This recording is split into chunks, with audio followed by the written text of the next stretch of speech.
नमस्कार, स्वागत है आप सभी लोगों का हमारे चैनल की एक और वीडियो में। पिछली जो वीडियो आई थी उसमें हमने बात करी थी कि हमारी कुंडली में फर्स्ट हाउस से लेकर जो 12th हाउस होता है, इनके हमारे जीवन के ऊपर क्या प्रभाव पड़ते हैं। साथ ही साथ उन 12 वीडियोस में हमने ये भी बात करी थी कि 1 से लेकर जो 12 हाउसेज होते हैं उनके जो स्वामी होते हैं यानी कि लॉर्ड होते हैं, उनका हमारे जीवन के ऊपर क्या प्रभाव पड़ता है। और वो अपने आप में एक बहुत ही उत्तम सीरीज थी जिसको हमने पिछली वीडियो में समाप्त किया था। तो जिन लोगों ने उस सीरीज को नहीं देखा तो अवश्य जाकर देखें, आपको कई लाभकारी और कई अच्छी जानकारी उसमें देखने को मिलेगी। आज से हम अपनी एक नई सीरीज शुरू कर रहे हैं जिसमें हम आपके जीवन के अंदर राशियों का क्या महत्व होता है यानी कि ज़ोडिएक साइन का क्या महत्व होता है उसके ऊपर बात करेंगे। हमारे जो एस्ट्रोलॉजी है उसके अंदर 1 से लेकर 12 तक साइन बताए गए यानी कि 12 ज़ोडिएक साइन 12 राशियां बताई गई। तो आज हम पहली राशि के बारे में बात करेंगे जो कि है मेष राशि। आपकी कुंडली में 1 से लेकर 12 तक जिस भी हाउस में 1 नंबर लिखा होगा, आज आपको उस हाउस के बारे में कुछ रहस्य पता लगेंगे। आज आपको पता लगेगा आपकी कुंडली में 1 से लेकर 12 तक जिस भी हाउस में मेष राशि यानी कि 1 नंबर है तो ये आपके जीवन में किन चीजों को दर्शाती है और आपको किस प्रकार से इस साइन के अकॉर्डिंग चलना चाहिए। और राशियों का अपने आप में एस्ट्रोलॉजी में बहुत महत्व है। क्यों? क्योंकि जो हमारे जीवन के अंदर ग्रह होते हैं उनका एक बहुत महत्व होता है, पर जो राशियां होती हैं ये एक एनवायरनमेंट को दर्शाती है, माहौल को दर्शाती हैं। ये जो हम जब राशियों की बात करेंगे तो आपको कुछ ऐसे एस्ट्रोलॉजी के रहस्य समझ आएंगे। आप ये सोचोगे कि ऐसा कैसे आप बता सकते हो, इतनी गूढ़ जानकारी आप कैसे दे सकते हो। इसके पीछे का कारण ये है कि ये ब्लैंक चार्ट प्रेडिक्शन है। यहाँ पर हम किसी भी ग्रह की बात नहीं करेंगे, यहाँ पर हम आपको सिर्फ राशियों के अकॉर्डिंग बताएंगे कि जब कोई राशि किसी भी हाउस में जाती है, किसी भी हाउस में जाती है तो उसका क्या प्रभाव होता है। और आज आपको एस्ट्रोलॉजी का चमत्कार देखने को मिलेगा कि एस्ट्रोलॉजी काम कैसे करती है। तो उसको कहीं ना कहीं ब्लैंक चार्ट प्रेडिक्शन भी बोलते हैं जिसमें ग्रहों का कोई रोल नहीं होता। तो सबसे पहले हमें यह समझना होगा कि राशि काम कैसे करती है। आप सभी लोगों ने कई बार सुना होगा कि कोई ग्रह किसी राशि में उच्च का होता है तो किसी राशि में नीच का होता है। जैसे सूर्य अगर आप देखोगे तो मेष राशि यानी कि 1 नंबर राशि में उच्च का होता है, तो तुला राशि यानी कि 7 नंबर राशि में नीच का होता है। अब कोई ग्रह किसी राशि में उच्च का और नीच का क्यों होता है, तो उसके पीछे का कारण है राशियां एक एनवायरमेंट, एक माहौल है। जैसे कि एक व्यक्ति है जिसको कोई माहौल तो बहुत पसंद है जहां पर वो बहुत ज्यादा कंफर्टेबल है, परंतु कोई माहौल ऐसा भी होगा जहां पर वो व्यक्ति बहुत ज्यादा अनकंफर्टेबल है, जहां पर उसको मजा नहीं आ रहा। तो ऐसे ही आप ग्रहों को समझो। कोई ग्रह किसी राशि में जब उच्च का होता है तो उसको उस राशि का माहौल पसंद होता है। ऐसे ही वही ग्रह अगर किसी राशि में नीच का है तो उसका मतलब है उस राशि का जो एनवायरमेंट है, जो माहौल है, उस ग्रह को पसंद नहीं है। तो इसलिए राशियां सिर्फ एक माहौल है, प्लैनेट का अपना एक इफेक्ट है, दृष्टियों का अपना एक इफेक्ट है, परंतु राशियां जिस भी हाउस में जाएंगी अपने जैसा माहौल क्रिएट करेंगी। तो आज हम बात करेंगे एरीज राशि यानी कि मेष राशि के बारे में, जो कि काल पुरुष की कुंडली में सबसे पहली राशि है। ये अपने आप में बहुत ही इंपॉर्टेंट राशि है। क्यों? क्योंकि एरीज को सबसे पहली यानी कि फर्स्ट साइन दिया गया, क्योंकि ये मंगल का साइन है और इसके अंदर गर्मी है और ये एक अग्नि तत्व की राशि है। तो किसी भी चीज की उत्पत्ति के लिए, जब भी आप किसी भी चीज की मतलब उत्पत्ति करोगे, किसी भी चीज को पैदा करोगे, तो उसके लिए आपको कहीं ना कहीं अग्नि तत्व की आवश्यकता पड़ती है, फायर एलिमेंट की आवश्यकता पड़ती है। अगर आप घर में कोई खाना भी बनाते हो तो उसके लिए भी आपको अग्नि की आवश्यकता पड़ती है। तो इसलिए अगर आप वास्तु के बारे में कुछ जानते हो तो आपको पता लगेगा कि वास्तु में एक देवता होते हैं जिनका नाम होता है पर्जन्य। वो भी कहीं ना कहीं उत्पत्ति के कारक होते हैं और वो भी अग्नि तत्व को ही दर्शाते हैं। तो इसलिए किसी भी चीज के लिए अग्नि तत्व की आवश्यकता पड़ती है। तो इसलिए काल पुरुष की कुंडली में एरीज यानी कि मेष राशि को पहला स्थान दिया गया। क्यों? क्योंकि ये हर चीज की उत्पत्ति को दर्शाती है। यही राशि न्यू बिगनिंग्स को भी दर्शाती है और ये अपने आप में कहीं ना कहीं इंपॉर्टेंट राशि है। क्यों? क्योंकि इसमें जो फायर एलिमेंट है वो और राशियों के मुकाबले, क्योंकि जो सिंह राशि है वो भी कहीं ना कहीं फायर एलिमेंट की है, परंतु जो एरीज राशि यानी कि मेष राशि है इसमें जो फायर एलिमेंट की क्वांटिटी है वो और राशियों के मुकाबले ज्यादा है। तो इसलिए ये एक पूर्ण फायर एलिमेंट की राशि है। तो कहीं ना कहीं इसका एस्ट्रोलॉजी में बहुत ही ज्यादा आपको इंपॉर्टेंस देखने को मिलेगी। तो किसी भी चीज की उत्पत्ति के लिए फायर एलिमेंट की सबसे ज्यादा हमें जरूरत पड़ती है। तो इसलिए ये साइन बिगनिंग्स को दर्शाती है। अगर ये किसी व्यक्ति की कुंडली में लग्न में यानी कि फर्स्ट हाउस में आ जाए तो फर्स्ट हाउस है आपकी पर्सनैलिटी, आपका बिहेवियर, आपका नेचर कैसा होगा, आप दिखने में कैसे होंगे, ये सब कुछ डिपेंड करेगा आपकी कुंडली में फर्स्ट हाउस के ऊपर। तो अगर किसी व्यक्ति की कुंडली में 1 नंबर फर्स्ट हाउस में ही आ जाए, इस कुंडली में आपको हर हाउस में 1 नंबर लिखा दिख रहा होगा, उसका कारण यही है कि आज हम बात करेंगे कि आपकी कुंडली में जिस भी हाउस में 1 नंबर लिखा हो तो उस हाउस के आपके जीवन के ऊपर क्या प्रभाव पड़ेंगे, ये 1 नंबर राशि उस हाउस के ऊपर क्या प्रभाव डालेगी। तो सबसे पहले बात करेंगे, अगर 1 नंबर लगन यानी कि फर्स्ट हाउस में आ जाए तो ये आपके पर्सनैलिटी के हाउस में आ गया तो ये किन चीजों को दर्शाएगा। तो अगर ये लग्न में होगा तो व्यक्ति की पर्सनैलिटी में फायर यानी कि गुस्सा होगा। मंगल का साइन है, मंगल सेनापति है, तो व्यक्ति गर्म मिजाज का होगा। एक तो साइन ही फायरी है और दूसरा इसको जो प्लैनेट रूल करता है उसमें भी फायर है यानी कि मंगल। मंगल ये प्रॉपर आपको अग्नि तत्व का प्लैनेट ही देखने को मिलेगा। तो इसलिए ऐसे व्यक्ति की जो पर्सनैलिटी होती है उसमें गुस्सा तो आपको देखने को मिलेगा ही मिलेगा। कई बार लोगों को लगेगा कि इस बंदे के अंदर कहीं ना कहीं एटीट्यूड है। क्यों? क्योंकि ये जो व्यक्ति होते हैं ना, ये अपने में एटीट्यूड चाहे रखे या फिर ना रखे, परंतु लोगों का जो एक पर्सपेक्टिव होता है वो अपने अकॉर्डिंग होता है उनका, तो वो अपने अनुसार ये सोचते हैं कि इस व्यक्ति में कहीं ना कहीं एटीट्यूड हो सकता है। तो इसलिए अगर आप मेष लगन के व्यक्ति हो, आपकी कुंडली में फर्स्ट हाउस में 1 नंबर लिखा है, तो लोगों का जो आपके बारे में पर्सपेक्टिव हो सकता है कि वो आपके बारे में सोचते हो कि कहीं ना कहीं आप एक ऐसे व्यक्ति हो जिसमें बहुत ज्यादा एटीट्यूड हो, और यही मेष राशि का लगन के अंदर प्रभाव आपको देखने को मिलेगा। साथ ही साथ ऐसे ही आपकी कुंडली में जिस भी हाउस में एरीज साइन होगा उससे रिलेटेड इंसान को आप गुस्से और एटीट्यूड वाला समझोगे। जैसे 7th हाउस है तो 7th हाउस है आपके स्पाउस का, तो 7th हाउस अगर आपके स्पाउस के आपके पार्टनर का है तो आपका जो पर्सपेक्टिव आपके स्पाउस के लिए होगा कैसा होगा कि आपका स्पाउस गुस्से वाला है, आपका स्पाउस मतलब एटीट्यूड वाला है। एरीज साइन आपकी कुंडली में जिस भी हाउस में होगा उस हाउस का कोई ना कोई रिलेटिव होगा। 7th हाउस आपके स्पाउस का होता है तो आपका जो पर्सपेक्टिव आपके स्पाउस के लिए होगा हो सकता है कि आप सोचो कि वो एटीट्यूड वाला है, घमंडी है या फिर गुस्से वाला है। ऐसे अगर आपकी कुंडली में 2nd हाउस में एरीज साइन आ जाएगा यानी कि मेष राशि आ जाएगी, 1 नंबर लिखा होगा, तो आप समझोगे कि जो आपकी फैमिली है उसमें गुस्सा ज्यादा है, आपकी फैमिली के अंदर एटीट्यूड ज्यादा है। कहने का अर्थ हमारी कुंडली में हर हाउस में कोई ना कोई रिलेटिव होता है, कोई ना कोई व्यक्ति से कनेक्शन रखता है। 7th हाउस स्पाउस है, 3rd हाउस सिबलिंग है, 2nd हाउस हमारी फैमिली है, 4th हाउस मदर है। तो जिस भी हाउस में 1 नंबर होगा तो आपको वहां पर मतलब एरीज राशि को जो इफेक्ट देखने को मिलेगा, और उस हाउस से रिलेटेड जो भी व्यक्ति होगा आप समझोगे कि वो कहीं ना कहीं उसके अंदर गुस्सा है, वो मतलब गुस्से वाला व्यक्ति है, एटीट्यूड वाला व्यक्ति है, ये आपको देखने को मिलेगा।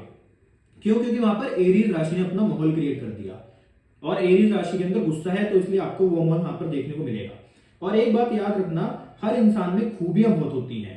एरीज असेंडेंट यानी कि एरीज साइन अगर आपकी कुंडली में फर्स्ट हाउस में है तो ऐसे लोगों में भी खूबियां बहुत होती हैं, परंतु इनकी जो खूबियां होती हैं वो एक चीज के पीछे ढक जाती हैं और वो होता है इनका गुस्सा। यानी कि इनके अंदर जो गुस्सा है ना, वह इनके जीवन में इनकी सबसे ज्यादा जो मतलब डाउनफॉल होता है उसका कारण बनता है। लोगों के सामने जो इनकी सबसे ज्यादा इमेज बनती है वो यही बनती है कि ये व्यक्ति बहुत गुस्से वाला है। गुस्से वाला तो ये है, परंतु एटीट्यूड हो सकता है और नहीं भी हो सकता।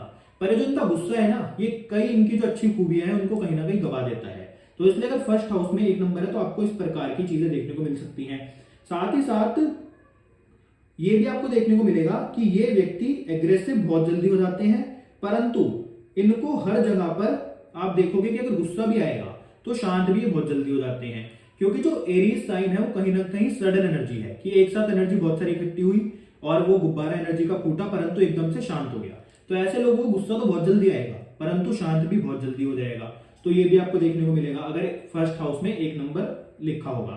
साथ ही साथ इनको हर जगह ना इनकी एक समस्या होती है, अगर कुंडली में फर्स्ट हाउस में 1 नंबर लिखा हो, अगर कुंडली के फर्स्ट हाउस में मेष राशि हो, इनकी ना एक समस्या होती है कि इनको हर जगह पर जबरदस्ती दूसरों के झगड़े में घुसने की बहुत बुरी आदत होती है। तो वो जो इनकी ये समस्या है दूसरों के झगड़े में घुसने की या फिर दूसरे के झगड़े को सुलझवाने की, उसमें लोग इनको ही बुरा बना देते हैं।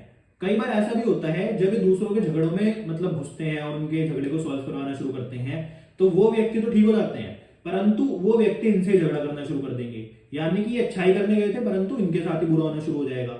दूसरा, कई बार आपको ना ये भी देखने को मिलेगा कि जो एरीज लगन वाले लोग होते हैं जिनकी कुंडली में फर्स्ट हाउस में पर्सनैलिटी के हाउस में एरीज आ जाता है, तो ऐसे व्यक्तियों के साथ कई बार क्या होता है, इनके अंदर गुस्सा जैसे होता है तो इनकी ना एक इमेज लोगों के सामने बनी हुई है कि इसके अंदर गुस्सा है। तो कई बार ये व्यक्ति ना सही चीज के लिए और सही जगह पर लड़ रहे होते हैं, सही चीज के लिए लड़ाई कर रहे होते हैं, परंतु सामने वाला व्यक्ति क्या बोलता है कि ये तो इसका तो काम है लड़ने का, ये तो रोज लड़ता ही रहता है सबसे। यानी कि आप जहां पर सही थे वहां पर भी आपके गुस्से के कारण लोगों ने आपको गलत ही समझा। तो इसलिए एरीज राशि वालों को सोच समझकर गुस्सा करना चाहिए, ये एक इनके लिए बहुत ही बुरी चीज बन सकता है। तो इसलिए इनको गुस्सा कहीं ना कहीं सोच समझकर करना चाहिए। और दूसरा, आपको एक चीज हमेशा याद रखनी है, मैंने हमेशा हर बार बोलता हूं कि ये हम सिर्फ एक राशि के ऊपर भी बात कर रहे हैं। जब इसमें कोई प्लैनेट आएगा, कोई प्लैनेट की दृष्टि होगी, तो उससे फलादेश कहीं ना कहीं बदल जाएगा। जैसे एग्जांपल के लिए अगर फर्स्ट हाउस में मेष राशि है और यहाँ पर चंद्रमा आकर बैठ गया, तो चंद्रमा कैसा है, सौम्य प्लैनेट है। तो ऐसे व्यक्तियों को आप देखना कि गुस्सा नॉर्मल मेष राशि वाले व्यक्ति से कम ही आएगा। तो इसलिए प्लैनेट और उनकी दृष्टियां कई चीजों को बदल सकती है। परंतु जो नॉर्मल मतलब अगर आप देखोगे मेष राशि वाले लोग जिनकी कुंडली में फर्स्ट हाउस में मेष राशि है, यानी कि मेष लगन वाले लोग, तो ऐसे लोगों के अंदर गुस्सा आपको बहुत ज्यादा देखने को मिलेगा। पर गुस्सा एकदम से आएगा तो शांत भी हो जाएगा। और ना ये जो इनकी ये वाली समस्या है, जो गुस्से वाली समस्या है, कई बार यही इनके मैटर को खराब कर देती है। अब ये ना मंगल की राशि है, तो ये लोग ना बहुत ही ना सीधे मुंह पे बोलने वाले लोग होते हैं। इनको बातें ना घुमा फिरा कर करनी नहीं आती, जो भी बोलते हैं सीधा सीधा बोलते हैं, चाहे सामने वाले को कितना ही बुरा क्यों ना लग जाए। तो ये भी इनकी कहीं ना कहीं एक समस्या है। और लोगों को ना इनकी बातें ना बुरी भी लगती हैं। आप देखोगे कि लोग जो इनके दुश्मन बनते हैं वो इसलिए कई बार बन जाते हैं क्योंकि ये लोगों के सामने सच बोल देते हैं, उनके मुंह पे सच बोल देते हैं। बहुत ही ज्यादा ये लोग स्ट्रेट फॉरवर्ड आपको देखने को मिलेंगे। तो ये कहीं ना कहीं मेष राशि का अपना एक इफेक्ट आपको देखने को मिलेगा। तो इसलिए ना ऐसा इनको क्या करना चाहिए, इनको ये करना चाहिए कि जो ये बोलते हैं उसमें कहीं ना कहीं थोड़ा इनको सौम्यपन लाना चाहिए। इनको बोलते समय सोचना चाहिए, क्योंकि ना जो ये बोलते हैं ना कई बार जो दूसरों को बुरा लगता है, वो कई बार फ्यूचर में जाके इनके लिए ही समस्या का कारण बन जाता है। शायद फ्यूचर में वो लोग इनके काम आने वाले थे, परंतु इन्होंने उनके मुंह पे कुछ ज्यादा ही सच बोल दिया, ज्यादा ही स्ट्रेट फॉरवर्ड हो गए, जिसके कारण वही लोग इनके दुश्मन बन गए। और फ्यूचर में जो लोग इनके काम आने वाले थे वही अब इनके दुश्मन बन के खड़े हो गए। कहने का मतलब इतना ज्यादा स्ट्रेट फॉरवर्ड होना भी सही नहीं है आज के समय पर। तो इन लोगों को थोड़ा बोलते समय सोचना चाहिए। और लोगों ने इनकी बातें बुरी बहुत ज्यादा लगती हैं, तो इसलिए बातों के अंदर थोड़ा सौम्यपन भी लाना चाहिए, क्योंकि ये लोग ना बहुत ही ज्यादा स्ट्रेट फॉरवर्ड होते हैं। और ना आज के समय पर ये प्रॉब्लम तो है, इनकी प्रॉब्लम ही यही है कि ये बोलने से पहले मतलब सोचते नहीं है, जो बोलना है उसके मुंह पे बोल देते हैं। अब ये जो एरीज वाले लोग होते हैं यूजुअली ना ये काम करने के अंदर मतलब बहुत ही ज्यादा जल्दबाज होते हैं, क्योंकि जो एरीज साइन है अगर ये फर्स्ट हाउस में आएगा तो ऐसे व्यक्ति की जो पर्सनैलिटी होगी उसमें कहीं ना कहीं आपको जल्दबाजी देखने को मिलेगी, क्योंकि एक ऐसी एनर्जी है जो कि बहुत ज्यादा देर तक इकट्ठी हो रखी है और वो एकदम से फटेगी। तो ऐसे लोगों के अंदर कहीं ना कहीं आपको हर चीज के अंदर जो ये काम करते हैं उसमें जल्दबाजी देखने को मिलेगी। इनको हर चीज की जल्दबाजी रहती है, परंतु इनके अंदर ना कहीं एक लीडरशिप की क्वालिटी भी बहुत अच्छी आपको देखने को मिलेगी। और इनको ना दूसरे लोगों से बहुत ही अच्छी तरह से काम कराना आता है। इनके चाहे एम्प्लॉयज हो, चाहे इनके यहाँ पर लेबर काम करती हो, इनको दूसरों से काम कराना आता है। क्यों? क्योंकि ये थोड़े सख्त व्यक्ति होते हैं, ये इमोशनल नहीं होते, प्रैक्टिकल थोड़े ज्यादा होते हैं। ये सामने वाले के ऊपर रहम नहीं करते, उससे अगर काम करवाते हैं तो ये अच्छी तरह करवाते हैं।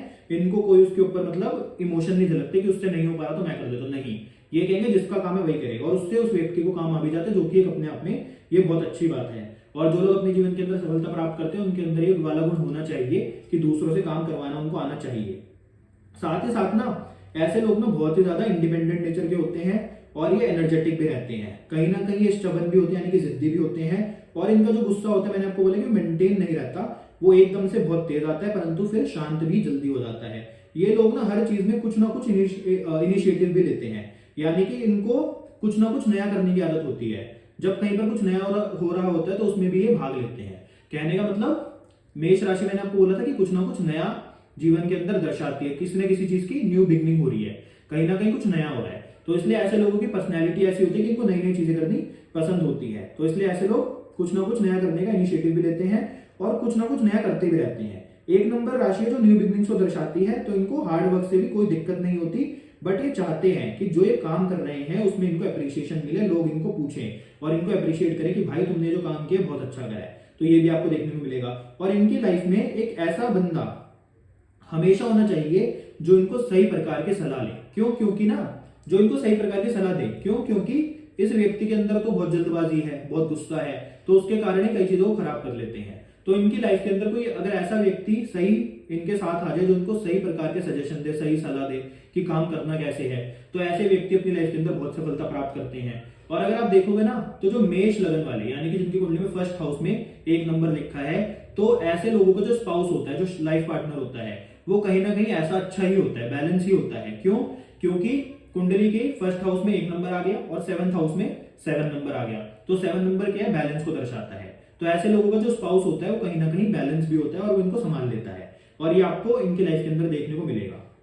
दूसरा ना, इनकी लाइफ के अंदर इनको अगर सक्सेस होना है तो इनको किसी ना किसी ऐसे व्यक्ति का साथ जरूर चाहिए जो मतलब बैलेंस हो और जो इनको सही सलाह दे। ये बंदे ना किसी से डरते भी नहीं है, चाहे कुछ भी हो जाए। ये हर चीज को हैंडल कर सकते हैं, दे कैन हैंडल एवरीथिंग, चाहे कुछ भी हो, किसी भी सिचुएशन में उसको हैंडल कर सकते हैं। इसलिए कई बार ना इनके मतलब ऐसी बातों पर ना डिवोर्स भी हो जाते हैं, क्योंकि ये ना शादी टूटने से भी नहीं डरते। क्यों? क्योंकि इनके अंदर कहीं से कहीं तक डर है ही नहीं, इनके अंदर कहीं से कहीं तक भी रिग्रेट नहीं है, इनको किसी भी चीज का आसानी से रिग्रेट ही नहीं होते, कहीं ना कहीं ये टफ नेचर के होते हैं। तो एरीज जो असेंडेंट होता है, अगर कुंडली के फर्स्ट हाउस में एरीज राशि है तो एरीज असेंडेंट में क्वालिटी बहुत है, बट जल्दी गुस्सा आने के कारण इनकी सब जो क्वालिटीज होती हैं वो मिट्टी बनकर रह जाती हैं, वो किसी काम नहीं आती। कई बार अगर ये सही चीज के लिए भी लड़ाई करते हैं तो लोग इनको गलत ही समझ लेते हैं, क्योंकि लोगों को लगता है कि इनकी तो आदत ही है दूसरों से लड़ने की या फिर अग्रेसिव होने की। इन लोगों के पास ना कोई गोल जरूर होना चाहिए लाइफ के अंदर, करना क्या है। क्यों? क्योंकि ये पहले ही बहुत ज्यादा एनर्जेटिक मतलब एक राशि है, इसके अंदर बहुत ज्यादा अग्नि तत्व भरा हुआ है।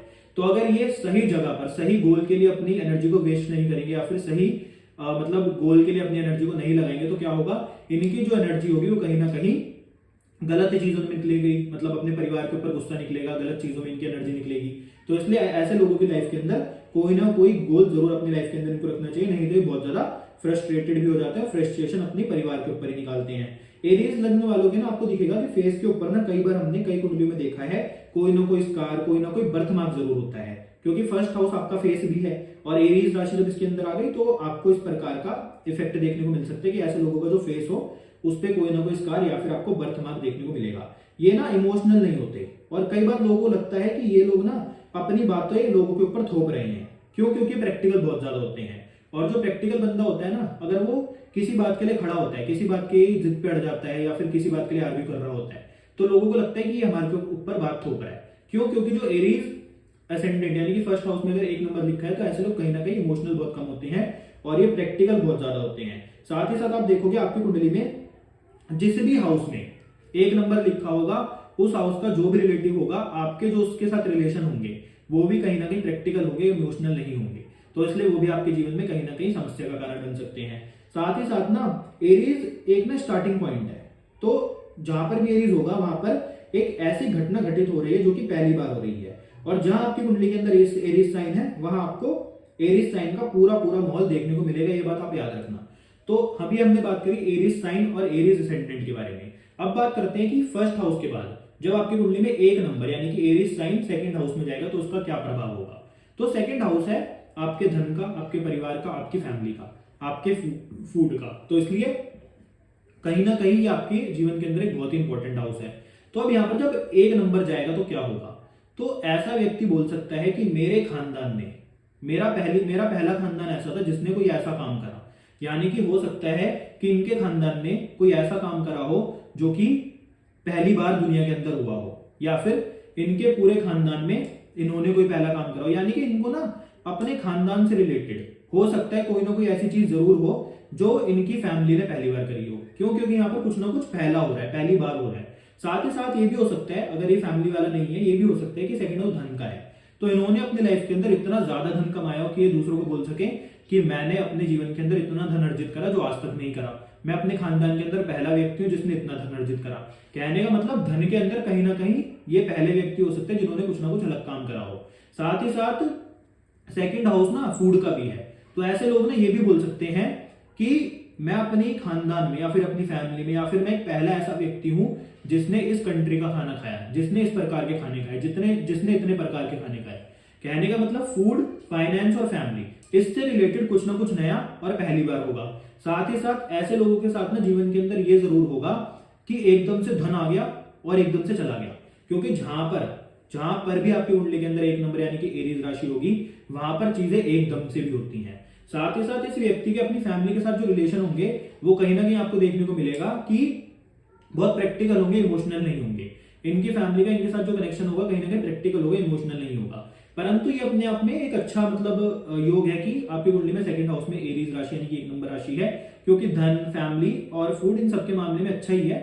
बस थोड़ा फैमिली से रिलेटेड एक बात है कि ऐसे लोगों की जो फैमिली होती है और इनके जो रिलेशन होते हैं वो कहीं ना कहीं प्रैक्टिकल होते हैं, इमोशनल नहीं होते। इनके जो फैमिली इनको लाइफ के अंदर धन के मामले में या फिर किसी चीज के मामले में सपोर्ट करती है तो वो भी कहीं ना कहीं प्रैक्टिकली करती है, इमोशनल मतलब कोई ऐसा कनेक्ट होता नहीं है। तो ये चीज आपको देखने को मिलेगी। साथ ही साथ पहला कुछ ना कुछ होगा, मैंने आपको बताया। कुछ ना कुछ नया स्टार्ट होगा, ये भी हो सकता है। ये अपने परिवार में पहले व्यक्ति हो जिन्होंने कोई ऐसा प्रोफेशन चूज करा हो पैसा कमाने के लिए जो इनसे पहले किसी ने भी ना करा हो। तो ये आपको इफेक्ट एरीज राशि के जिस भी घर में होगा ये देखने को मिलेंगे। अब जब कुंडली के थर्ड हाउस में 1 नंबर यानी कि एरीज राशि जाएगी तो उसका क्या प्रभाव आएगा। तो थर्ड हाउस है आपके हार्डवर्क का, आपके ट्रैवल का, आपके कम्युनिकेशन का। साथ ही साथ थर्ड हाउस कहीं ना कहीं आपके जीवन के अंदर आपके सिबलिंग्स और आपके नेबरहुड को भी दर्शाता है। तो ऐसे व्यक्तियों के अपने जो सिबलिंग्स होंगे उनके साथ रिलेशन कैसे होंगे, थोड़े प्रैक्टिकल होंगे, इमोशनल नहीं होंगे। साथ ही साथ ये व्यक्ति बोल सकता है कि मैंने अपनी लाइफ के अंदर इतनी कंट्रीज में ट्रैवल करा जितना मेरे परिवार में पहले किसी ने नहीं करा था। कहने का मतलब ट्रैवल से रिलेटेड कोई ऐसी बात हो सकती है कि जो इन्होंने पहली करी हो, और ये व्यक्ति ना उन चीजों को दर्शाएगा, दिखाएगा भी कि इसने ये चीज पहली बार अपनी फैमिली के अंदर करी है, या फिर ये अपने खानदान में पहला व्यक्ति है जिसने ऐसा कुछ काम करा है। साथ ही साथ ये व्यक्ति बोल सकता है कि मेरी फैमिली में सबको सब कुछ बहुत आसानी से मिल गया, परंतु मैं एक अकेला ऐसा व्यक्ति हूं जिसको अपने जीवन के अंदर कुछ प्राप्त करने के लिए बहुत ज्यादा हार्डवर्क करना पड़ा। ये भी कहीं ना कहीं पॉसिबिलिटी है। दूसरा आप ना देखोगे कि एरीज साइन ना जब थर्ड हाउस में होगा तो ऐसे लोगों की ना जो कम्युनिकेशन होगी, कम्युनिकेशन स्किल्स में भी ना आपको कहीं ना कहीं एक गुस्सा, एक अग्रेशन या फिर एक भारीपन देखने को मिलेगा। जैसे एरीज साइन सेकंड हाउस में होगा तो सेकंड हाउस आपकी स्पीच का भी है, तो ऐसे व्यक्ति की जो आवाज होगी वो कहीं ना कहीं भारी होगी। ऐसा व्यक्ति थोड़ा मतलब ऊंची आवाज में बोलता होगा। तो ऐसे जब थर्ड हाउस में आएगा तो थर्ड हाउस भी आपकी कहीं ना कहीं कम्युनिकेशन का है। तो जब ऐसा व्यक्ति फोन के ऊपर बात करेगा तो हो सकता है बहुत चीख के बात करे, हो सकता है थोड़ा मतलब तेज आवाज में बात करे। यहाँ पे मैं ये नहीं बोल रहा आपको कि गुस्से में बात करेगा, यहाँ पे मैंने आपको तेज आवाज में बात करेगा, क्योंकि एरीज राशि कहीं ना कहीं इस चीज को दर्शाती है। दूसरा आप देखोगे कि अगर सेकंड हाउस में एरीज साइन होगा यानी कि 1 नंबर इस हाउस में होगा तो ऐसे लोगों की जो ये स्पीच का हाउस है तो बोलने की जो उनकी क्षमता होती है बहुत जल्दी जल्दी बोलते हैं वो, क्योंकि एरीज राशि में कहीं ना कहीं जल्दबाजी भी है।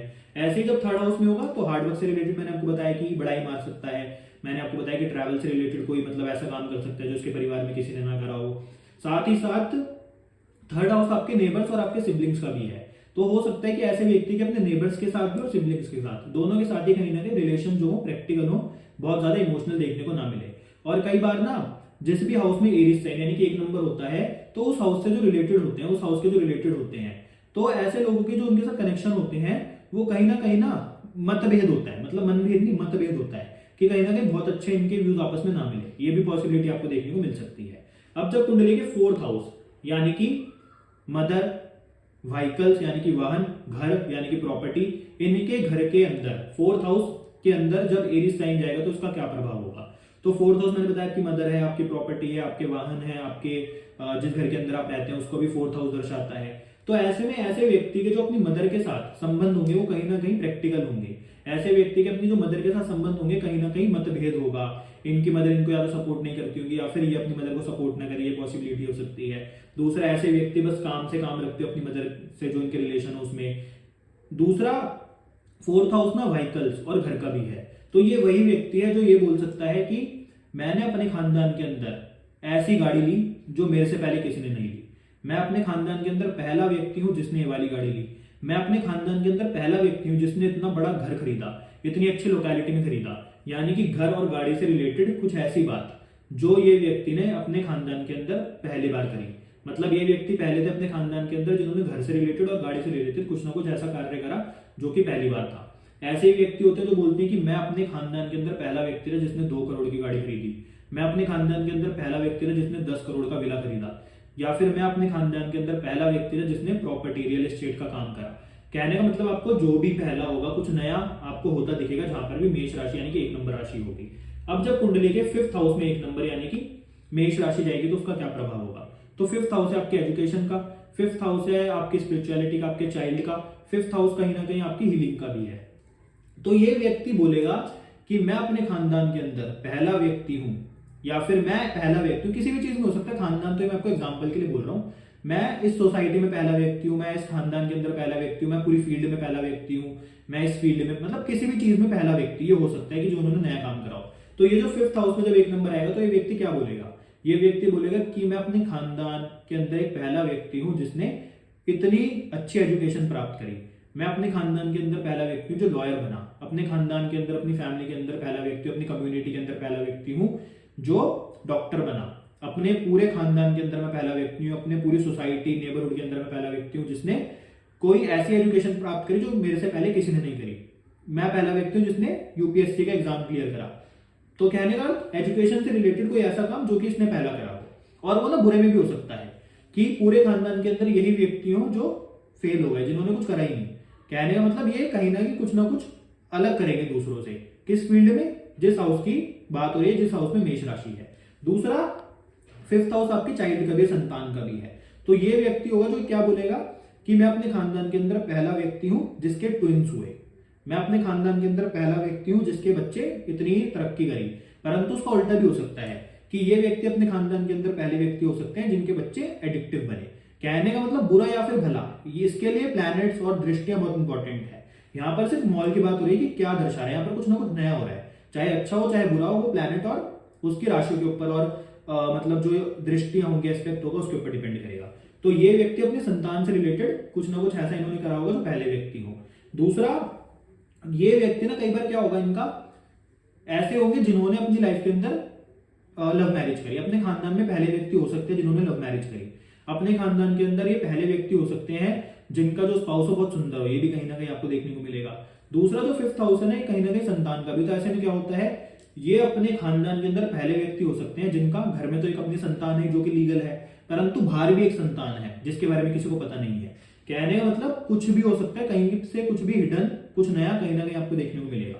तो ये था कुंडली के फिफ्थ हाउस में 1 नंबर यानी कि मेष राशि का प्रभाव। अब जब कुंडली के सिक्स्थ हाउस यानी कि रोग, रिपु और ऋण यानी कि डिसीज, कर्जे और साथ ही साथ छुपे हुए शत्रु के हाउस में जब 1 नंबर राशि रहेगी जो किन चीजों को दर्शा रही है, तो ऐसा व्यक्ति हो सकता है कि अपने खानदान के अंदर पहला व्यक्ति हो जिसने लोन लिया हो। ऐसा व्यक्ति अपनी पूरी फैमिली के अंदर पहला व्यक्ति हो जिसको कोई ऐसी बीमारी हुई हो जो इससे पहले किसी को ना हुई हो। साथ ही साथ ऐसे व्यक्ति के जो शत्रु होते हैं यानी कि जो एनिमीज होते हैं वो कोई भी हो सकते हैं। यानी कि ये व्यक्ति भी बोल सकता है कि मैं अपने खानदान के अंदर पहला व्यक्ति हूं जिसकी उस गैंगस्टर से, उस गुंडे से लड़ाई हुई। क्योंकि एरीज राशि जहां पर भी होगी वहां पर जल्दबाजी और कुछ ना कुछ नया आपको देखने को मिलेगा, नई बिगनिंग्स देखने को मिलेंगी। ये व्यक्ति जो 6000 है कहीं ना कहीं कॉम्पिटिशन और जॉब का भी है। तो हो सकता है कि इस व्यक्ति ने किसी ऐसे कॉम्पिटिशन के अंदर सफलता प्राप्त करी हो जो इसकी फैमिली में पहले किसी ने न करी हो, इसके नेबरहुड में, इसके सिबलिंग्स में, मतलब पहला व्यक्ति यही हो। दूसरा, 6000 ना कहीं आपकी जॉब का भी है। तो हो सकता है कि इस व्यक्ति ने अपने पूरी फैमिली, पूरे खानदान, पूरी कम्युनिटी में कोई ऐसी जॉब क्रैक करी हो, जैसे मैंने आपको बताया था यूपीएससी या फिर किसी भी प्रकार की कोई ऐसी जॉब क्रैक करी हो जो इससे पहले किसी ने न करी हो। क्योंकि जहां पर मेष राशि वहां पर कुछ ना कुछ जल्दी में हो रहा है। साथ ही साथ जब 6th हाउस में 1 नंबर लिखा होता है, कई बार ये लोग जल्दबाजी में कर्जे ले लेते हैं। कई बार ये लोग जल्दबाजी के चक्कर में कोई ऐसा काम कर देते हैं जिससे इनको बीमारी होनी शुरू हो जाती है। कई बार जल्दबाजी के चक्कर में किसी लड़ाई कर लेते हैं। उससे क्या होता है, क्योंकि मेष राशि अपने आप में कहीं ना कहीं गुस्से वाली राशि है, तो अग्रेशन की राशि है और 6th हाउस कहीं ना कहीं छुपे हुए शत्रु का भी है। तो कई बार ऐसे लोग ही होते हैं जो अपने से मतलब बड़े लेवल के जो गुंडे होते हैं उनसे लड़ाई कर ले। तो ऐसे भी कहीं ना कहीं आपको पॉसिबिलिटी देखने को मिलेगी। अब जब कुंडली के 7th हाउस यानी कि आपके spouse, partnership, business partnership, independent business, इसके हाउस में जब 1 नंबर यानी कि मेष राशि जाएगी तो इसका क्या प्रभाव होगा।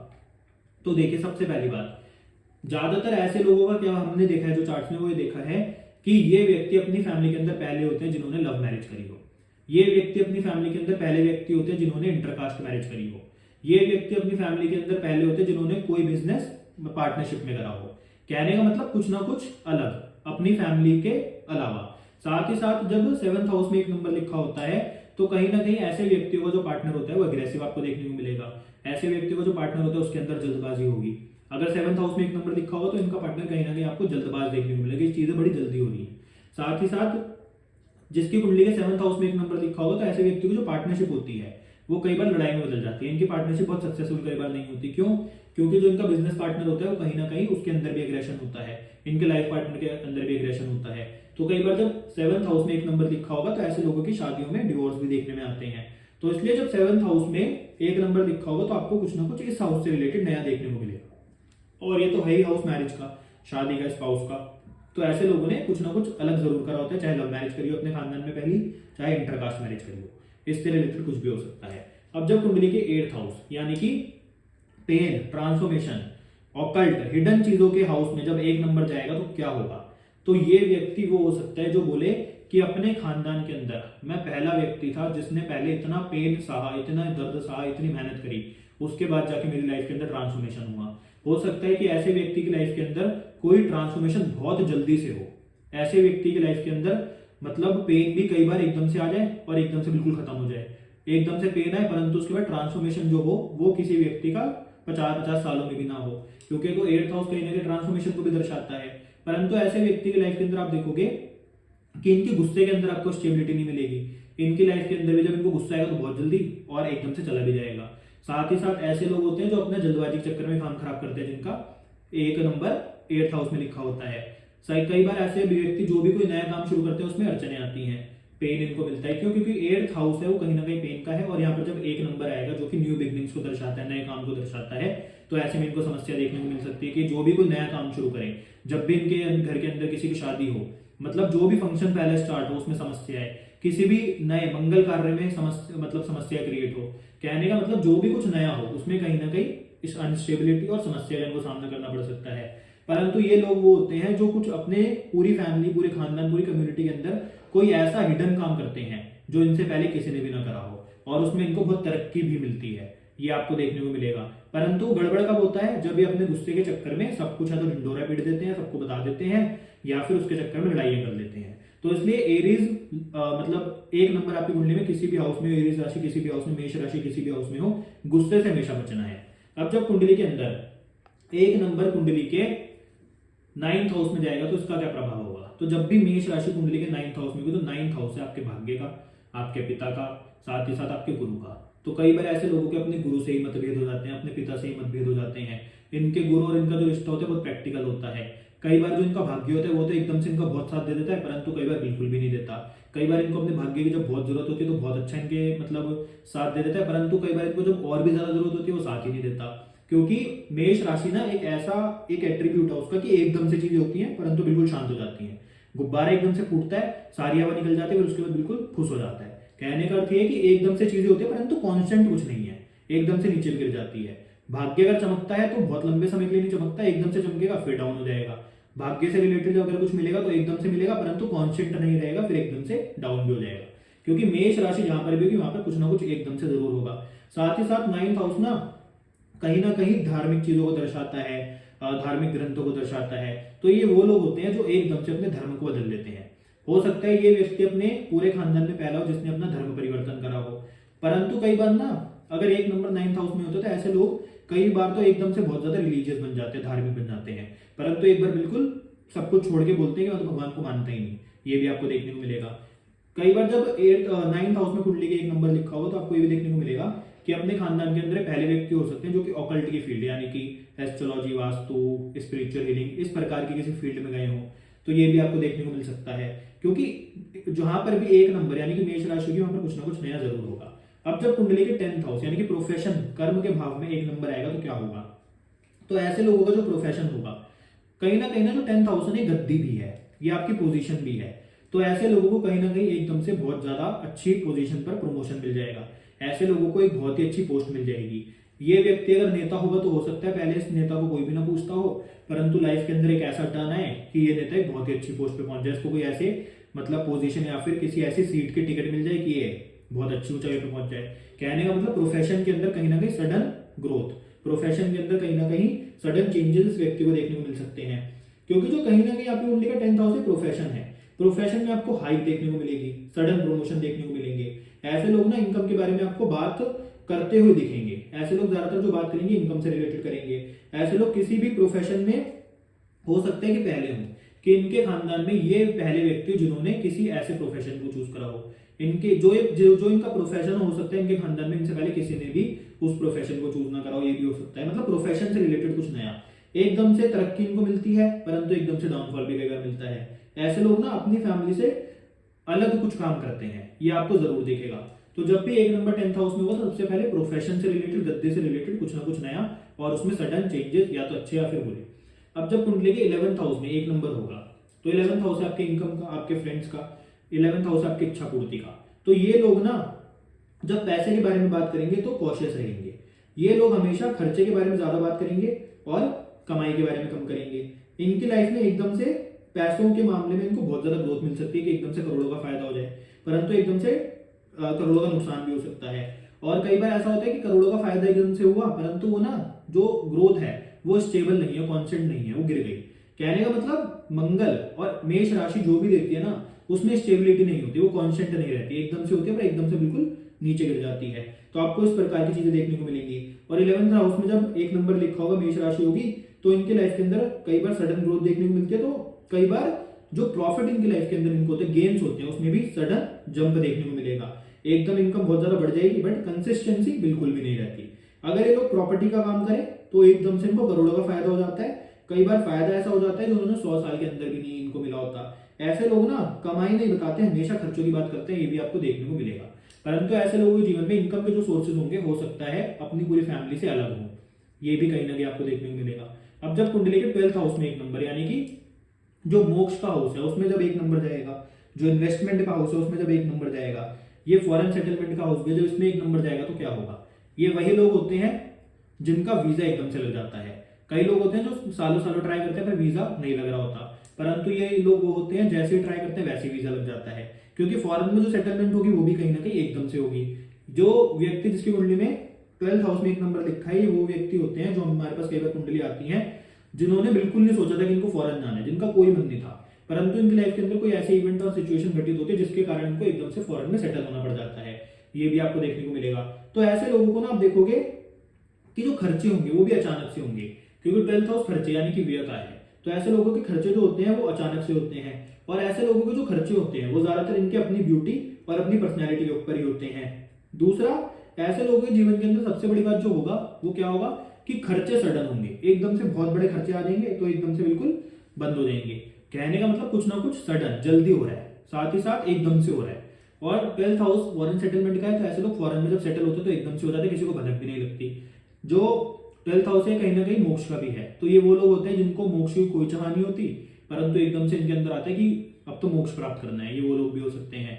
साथ ही साथ ना 12th हाउस इन्वेस्टमेंट का भी है, तो ये लोग ये बोल सकते हैं कि अपने पूरे खानदान, पूरी फैमिली, पूरे कुनबे, पूरे कम्युनिटी में पहला व्यक्ति हूं जिसने इस मतलब चीज में, फॉरेन में या फिर किसी अलग चीज के अंदर इन्वेस्टमेंट करी, प्रॉपर्टी में इन्वेस्टमेंट करी। हो सकता है कि यही पहला व्यक्ति जिसने इन्वेस्टमेंट की अपने खानदान के अंदर शुरुआत करी हो। कहने का मतलब जहां पर भी मेष राशि एक नंबर होगा वहां पर कुछ ना कुछ तो नया जरूर होगा, अपने पूरे खानदान, फैमिली, कम्युनिटी से अलग। तो इसलिए कहीं ना कहीं ये आपको हर व्यक्ति के चार्ट के अंदर दिखेगा। तो इसलिए आप देखो कि आपकी कुंडली में एक नंबर कौन से हाउस में लिखा है, और जो मैंने आपको इफेक्ट बताए क्या वो आपकी कुंडली के अंदर मैच करते हैं नहीं करते। और अगर मैच नहीं करते तो कृपया कर उसको मतलब नेगेटिव में ना ले। मैच सिर्फ इसलिए नहीं करते क्योंकि उस हाउस के ऊपर किसी ग्रह की दृष्टि हो सकती है, कोई ग्रह उसमें आकर बैठा हो सकता है। क्योंकि मैंने पहले बताया कि एस्ट्रोलॉजी बहुत डीप है, उसमें ग्रह, राशि, दृष्टियां, हर चीज को देखने के बाद एक फलादेश किया जा सकता है। परंतु राशि एक मॉल है, तो ये जिस हाउस में होगी वो तो होना ही होना है। दूसरा ग्रह यहाँ पर आकर मॉल के अंदर सिर्फ चेंजेस कर सकता है थोड़े बहुत, परंतु इस राशि का जो मॉल है वो पूरी तरह से चेंज कोई भी नहीं कर सकता। तो आज हमने बात करी कुंडली में एरीज यानी कि मेष राशि के बारे में। कल हम बात करेंगे आपकी कुंडली में टॉरस यानी कि आपकी कुंडली की वृषभ राशि के बारे में, जो कि 2 नंबर राशि है और ये पैसों को कहीं ना कहीं दर्शाती है। तो कल की वीडियो अवश्य ही देखिएगा, आपको बहुत इंटरेस्टिंग लगने वाली है कि आपके पास पैसा कहां से आएगा, आपको ये भी कल पता लगेगा। तो मिलते हैं आपसे कल की वीडियो में। आज की अगर आपको वीडियो अच्छी लगी तो वीडियो को लाइक करें, शेयर करें, चैनल को सब्सक्राइब अवश्य करें। आपके लिए हम ऐसे ही एस्ट्रोलॉजी की वीडियो लाते रहेंगे और आपको सिखाते रहेंगे। धन्यवाद।